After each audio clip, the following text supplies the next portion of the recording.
Bismillahirrahmanirrahim. Assalamualaikum warahmatullahi wabarakatuh.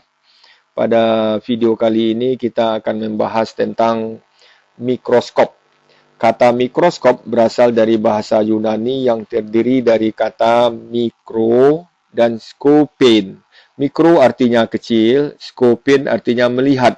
Jadi mikroskop dapat diartikan alat yang digunakan untuk melihat benda-benda yang kecil. Dengan arti kata, mikroskop bertugas memperbesar bayangan dari benda yang kecil tadi sehingga akan lebih jelas terlihat.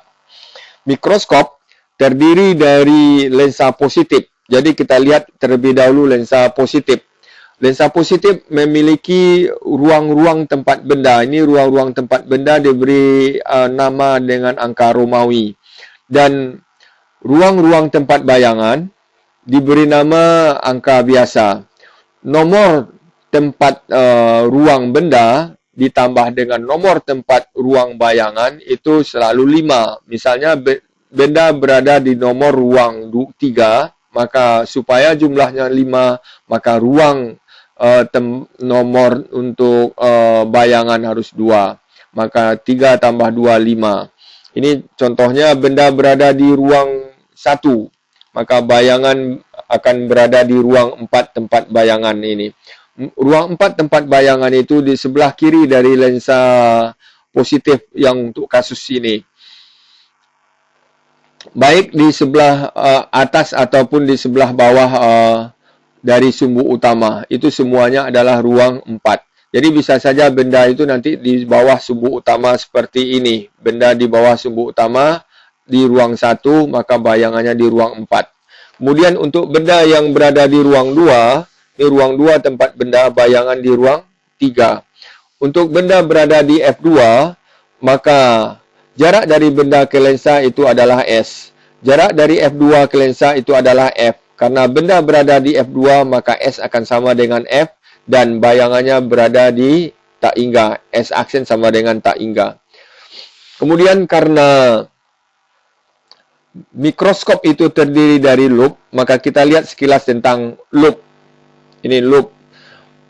Untuk mata tidak berakomodasi, loop menghasilkan perbesaran MA sama dengan SN per F. Di mana ini mata kita yang melihat objek yang melihat bayangan yang dihasilkan oleh loop. Loop membentuk bayangan di tak hingga ini karena benda berada di F2, maka bayangannya di tak hingga.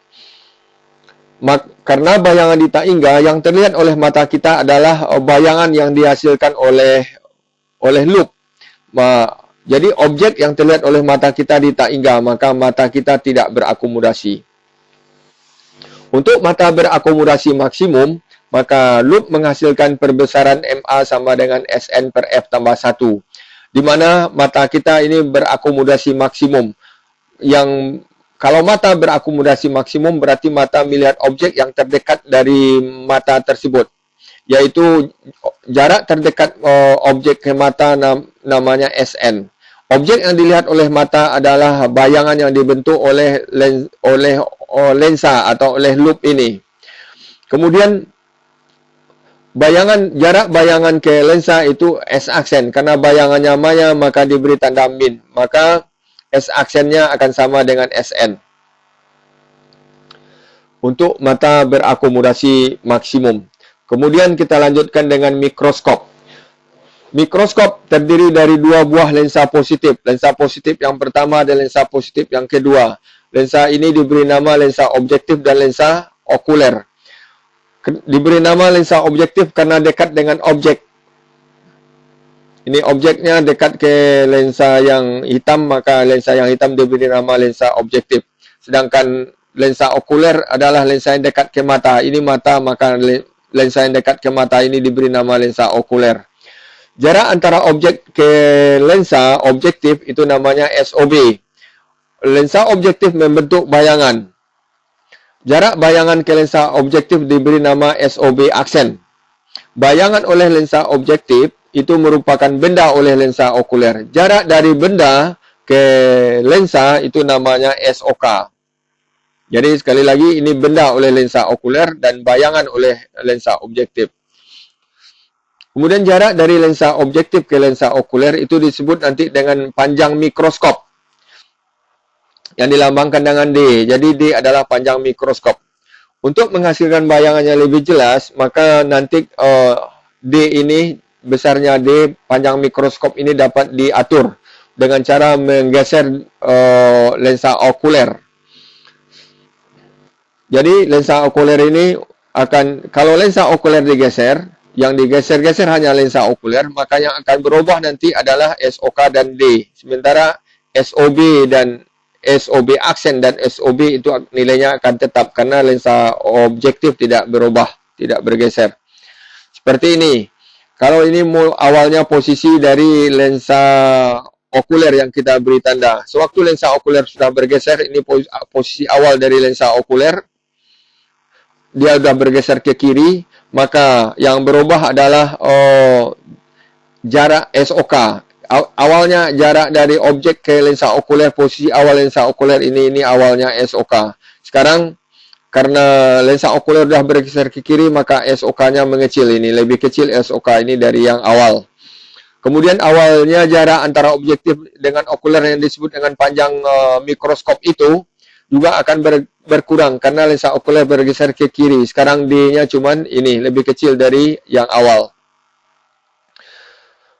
Untuk menghasilkan objek dari okuler ini berada di F2OK, maka yang digeser juga lensa okuler ini, digeser ke kiri.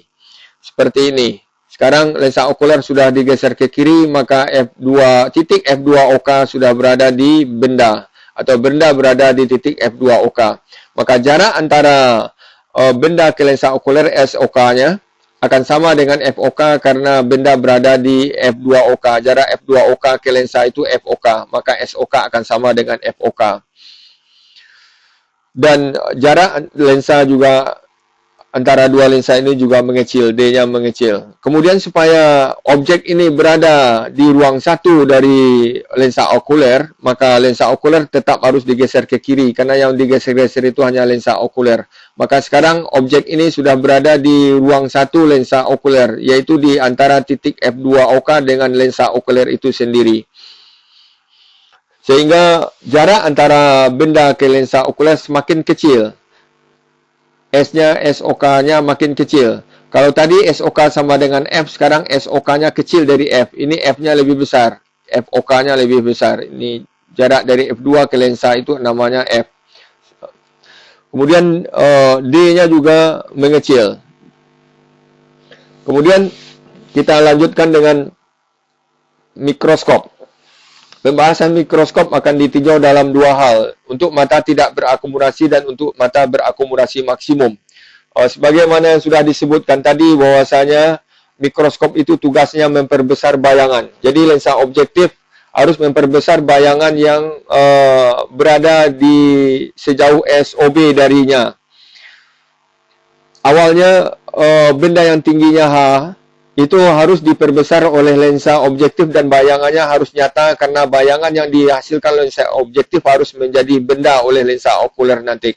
Jadi tugas lensa objektif itu membentuk bayangan yang lebih besar, memperbesar bayangan, dan bayangannya harus nyata. Supaya bayangan nyata dan diperbesar, maka lensa benda harus berada di ruang 2 lensa objektif. Ini ruang 2. Maka bayangan nanti di ruang 3 lensa objektif tersebut. Ini bayangannya, H aksen. Berada di ruang 3 di sebelah kanan 2 F1OB. Yang berjarak SOB aksen dari lensa objektif. Kemudian bayangan oleh lensa objektif ini merupakan benda oleh lensa okuler. Maka jarak dari benda ke lensa itu SOK. Karena benda berada di F2OK, maka SOK akan sama dengan FOK karena jarak F2OK ke lensa okuler itu adalah FOK. Kemudian bayangan yang dihasilkan oleh lensa okuler ini, karena benda berada di F2OK, maka bayangannya di taingga. Ini bayangannya di taingga, perpanjangan sinar bias akan sejajar, maka bayangannya di taingga. Maka mata kita akan melihat bayangan yang dihasilkan oleh okuler. Jadi kalau kita menggunakan mikroskop, mata melihat bayangan yang dihasilkan oleh okuler. Kalau okuler menghasilkan bayangan di tak hingga, maka mata kita tidak berakumulasi. Kemudian dari sini dari gambar ini kita bisa melihat mendapatkan jarak antara objektif dan okuler yang merupakan panjang dari mikroskop tersebut, yaitu jarak dari sini ke sini namanya SOB aksen ditambah dengan FOK. Jadi D itu sama dengan SOB aksen tambah FOK untuk mata tidak berakumulasi. Kemudian perbesaran oleh mikroskop itu sama dengan perbesaran linier saja, terdiri dari perbesaran oleh lensa objektif, yaitu SOB aksen per SOB. Dan perbesaran oleh lensa okuler itu berfungsi sebagai loop pada mikroskop.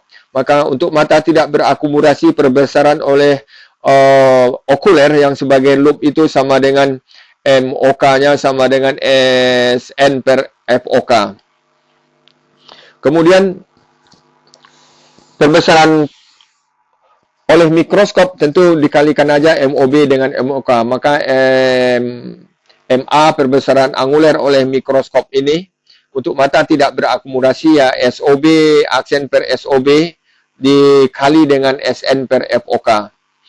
Kemudian untuk mata berakumulasi maksimum seperti yang sudah disebutkan tadi bahwasanya objektif itu tidak berubah, maka SOB-nya tetap, SOB aksen tetap. Yang berubah hanya okuler sehingga SOK-nya berubah. Tadi SOK sama dengan FOK, sekarang SOK sudah kecil dari FOK, karena FOK-nya ini dia, jarak dari F2OK ke lensa. Maka, sehingga sekarang benda berada di ruang satu dari lensa okuler. Maka kita dapat melihat di sini bahwasanya lensa okuler sudah bergeser. Ini posisi awal lensa okuler, yang garis putus-putus ini menyatakan posisi awal lensa okuler, ini posisi akhir lensa okuler yang sudah bergeser. Jadi semua komponen dari okuler 2F1OK, F1OK, F2OK itu sudah bergeser dari posisi awal ke posisi yang barunya. Sehingga sekarang kita dapat melihat pembentukan bayangan oleh lensa okuler. Ini bayangan yang dibentuk oleh lensa okuler setinggi H aksen, yang berjarak SOK aksen dari lensa okuler ini. Kemudian kalau nanti mata berakumulasi maksimum, maka SOK aksen ini akan sama dengan SN, atau min SOK aksen sama dengan SN. Kalau mata berakumulasi pada jarak X, maka min SOK aksen sama dengan X. Kalau mata tidak berakumulasi, min SOK aksen sama dengan tak hingga, seperti ini nanti jadinya. Seperti untuk mata tidak berakumulasi. Sekarang kita dapat mencari jarak antara lensa objektif dan lensa okuler yang merupakan sebagai panjang dari mikroskop. Dari sini terlihat bahwasanya D itu akan sama dengan SOB aksen tambah SOK. Jadi gampang sekali. D sama dengan SOB aksen tambah SOK. Dan perbesaran oleh mikroskop untuk perbesaran oleh lensa objektif itu tidak berubah sama. Yang berubah hanya perbesaran oleh lensa okuler. Ini sebetulnya MOK ya. Karena yang bertindak sebagai lensa okuler, karena lensa okuler bertindak sebagai loop, maka perbesaran oleh lensa okuler untuk mata berakomodasi maksimum, ya perbesaran loop untuk mata berakomodasi maksimum yaitu SN per F tambah 1. Karena yang berfungsi sebagai loop itu adalah okuler, maka ini FOK. Maka perbesaran oleh mikroskop perkalian dari yang dua ini saja. Maka MA itu sama dengan SOB aksen per SOB kali SN per FOK tambah 1. Demikianlah uraian tentang mikroskop. Mudah-mudahan dapat dimengerti. Untuk lebih mengertinya kita lihat contoh soal. Sebuah mikroskop dengan jarak fokus okuler objektif dan okuler masing-masing 8 dan 6. Jadi 8 mili adalah F dari okuler, 6 cm adalah 6 mili adalah F dari objektif, 6 cm adalah F dari okuler. Dan titik dekat orang yang menggunakannya adalah 30 cm, ini SN nantinya. Jika objek diletakkan 10 mm, berarti SOB ini Dan yang ditanya panjang mikroskop itu D dan perbesaran mikroskop itu M. Jika mata tidak berakomodasi berarti mata melihat objek yang di jauh tak hingga, tidak berakomodasi. Objek yang dilihat adalah bayangan yang dibentuk oleh okuler, jadi min SOK aksen akan sama dengan tak hingga. Kalau ini tidak berakomodasi maksimum berarti min SOK aksen sama dengan SN. Jadi dapat kita bikin ringkasan soalnya seperti ini. Jadi yang ditanya adalah D dan MA untuk mata tidak berakomodasi. Ini untuk mata berakomodasi maksimum SOK aksennya berarti ini SN ya. Kemudian kita bahas soal ini. Ini untuk mencari D mata yang tidak berakomodasi, D-nya sama dengan SOB aksen tambah FOK. FOK-nya sudah tahu, yang belum tahu ada SOB aksen. SOB-nya sudah tahu, ini dalam mili ya. SOB-nya 10 mm.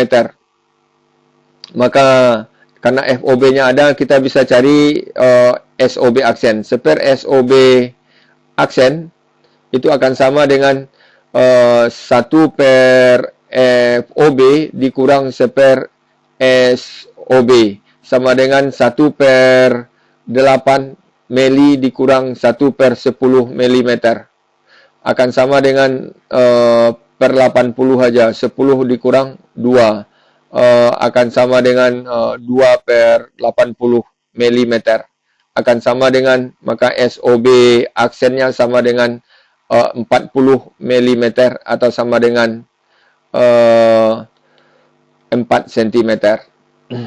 Maka dengan demikian kita dapat D-nya sama dengan SOB aksen tambah FOK. SOB aksennya 4 tambah FOK-nya 6 cm. Berarti D-nya 6 cm. Berarti D-nya 10 cm untuk nomor A. Ini yang nomor A.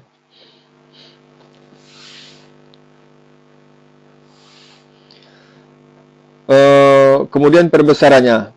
Perbesaran untuk mikroskop untuk mata tak berakomodasi tadi perbesarannya SOB aksen per SOB kali dengan SN per FOK. Sama dengan SOB aksen per SOB itu SOB aksen 40 mm bagi dengan SOB-nya 10 mm. Mili dengan mili habis, ini 40 dengan 10, 4, dikali dengan SN-nya 30 cm, dibagi dengan FOK-nya 6 cm, 40, ini 30 bagi 65, berarti sama dengan 20, 4 kali 5, 20 kali. Jadi perbesarannya 20 kali. Kemudian untuk yang B-nya,